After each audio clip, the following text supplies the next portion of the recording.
हरे कृष्णा। जीवन का सबसे बड़ा कंफ्यूजन कि मुझे तो अपने भौतिक कार्यों को करना है, मैं भगवान के बारे में कैसे सोच सकता हूं, मैं ईश्वर को कैसे पा सकता हूं, मैं शांति भी कैसे पा सकता हूं। ये सबके मन में है। इतना बड़ा प्रश्न है ये 24 घंटे हमें भ्रमित करता है, क्योंकि हम सब शांत होना चाहते हैं, हम सब सुखी होना चाहते हैं, हम सब भी परमात्मा के प्रति आकर्षित होते हैं, परंतु सामने कर्म दिखता है कि मेरी फैक्ट्री, मेरा जॉब, मेरा घर, मेरे बच्चे। तो भगवान इस विषय में क्या कहते हैं?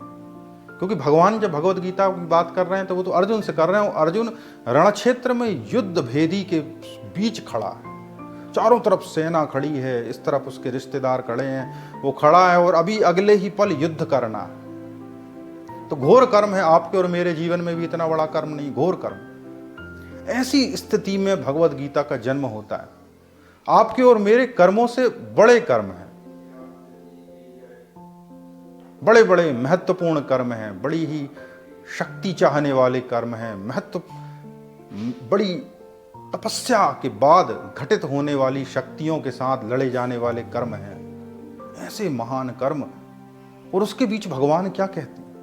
और वो उत्तर जब अर्जुन के लिए इतना कल्याणकारी है तो मेरे और आपके लिए तो कितना कल्याणकारी। बड़ा ही कंफ्यूजन है कि मैं तो कर्म करना चाहता हूं, लेकिन मैं शांति भी चाहता हूं, मैं आध्यात्म के प्रति आकर्षित होता हूं, तो मेरा मन बड़ा कंफ्यूज होता है। तो भगवान क्या कहते हैं आप सुनिए। अध्याय जो है भगवत प्राप्ति, अध्याय क्रमांक 8। भगवान कहते हैं, तस्मात् सर्वेषु कालेषु माम अनुस्मरा, तस्मात् सर्वेषु कालेषु माम अनुस्मरा, युद्ध चा मयि अर्पित मनः बुद्धि माम एव एष्यसि असंशयः। हे अर्जुन, तुम समस्त कालों में के मध्य मेरा चिंतन करो और साथ ही युद्ध करने के कर्तव्य को भी पूरा करो। अपने कर्तव्यों को मुझे समर्पित करके और अपने मन और बुद्धि को मुझ में स्थित करके तुम निश्चित रूप से मुझे प्राप्त हो सकोगे।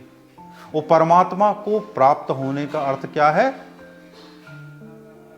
शांताकारं भुजगशयनं पद्मनाभं सुरेशं विश्वधारं गगन सदृशं मेघवर्णं शुभांगम। जिनकी आकृति अतिशय शांत है, जो भुजंग पर शयन कर रहे हैं। शांताकारं भुजगशयनं पद्मनाभं सुरेशं विश्वधारं गगन सदृशं मेघवर्णं शुभांगम। मेघ की तरह जिनका वर्ण है, जो विश्व का आधार है। तो ऐसे परमात्मा को प्राप्त करने का सीक्रेट है युद्ध के काल में, आपके ऑफिस में, आपके घर में सदैव मेरा चिंतन करते हुए युद्ध को पूरा करो। अपने कर्मों को मुझे समर्पित करके अपने मन एवं बुद्धि को मुझ में स्थिर करो। भगवान आपके कर्मों को छोड़ने को नहीं कह रहे हैं। भगवान कह रहे हैं कि सदैव मेरा चिंतन करते हुए कर्म करो। कर्म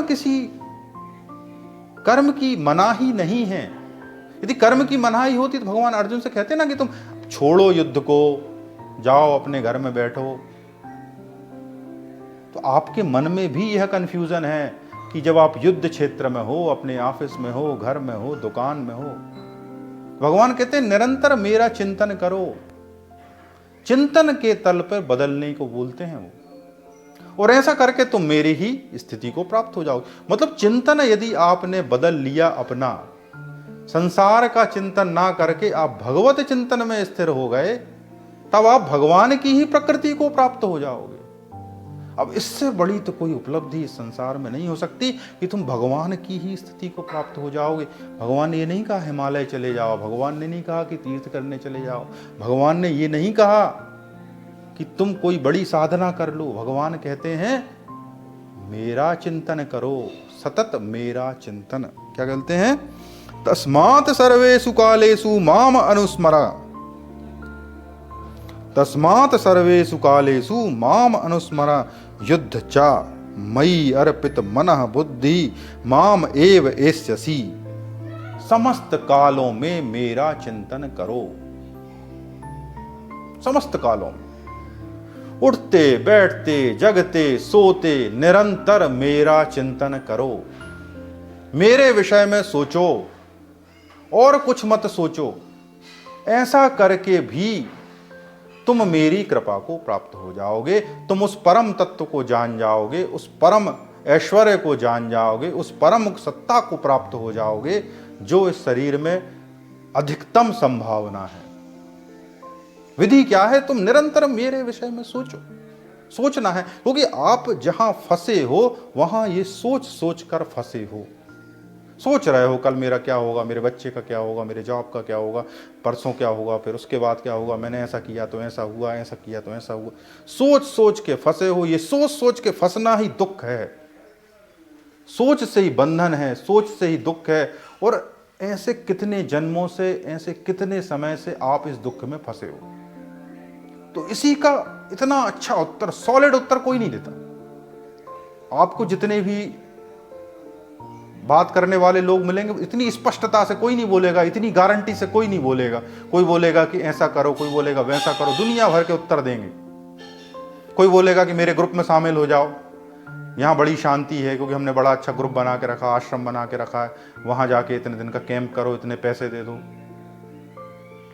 भगवान कह रहे हैं कि किसी कैंप में चले जाओ, चले जाओ, कोई बुराई नहीं, ये सब सहायक हो सकते हैं। लेकिन असली विधि क्या है? सदैव मेरा चिंतन करो। कृष्ण कहते हैं सदैव मेरा चिंतन करो, ये विधि है। भगवान ने ये भी नहीं कहा है कि तुम कोई कार्य छोड़ दो, तुम कोई त्याग कर दो, तुम ऐसा तरह का आहार ले लो, नहीं। निरंतर मेरा चिंतन करो, और जो निरंतर मेरा चिंतन करता है वह मेरी शरण में आता है, वो मेरी कृपा को प्राप्त होता है। और आप सभी भगवत कृपा को प्राप्त होना चाहते हैं, और इसके लिए आपको अपने कार्य छोड़ने की आवश्यकता है क्या? नहीं। तो ये श्लोक पढ़ें, ये भगवत प्राप्ति अध्याय क्रमांक 8 में लिखा है। ये आपके समस्त शंकाओं को मिटा देगा।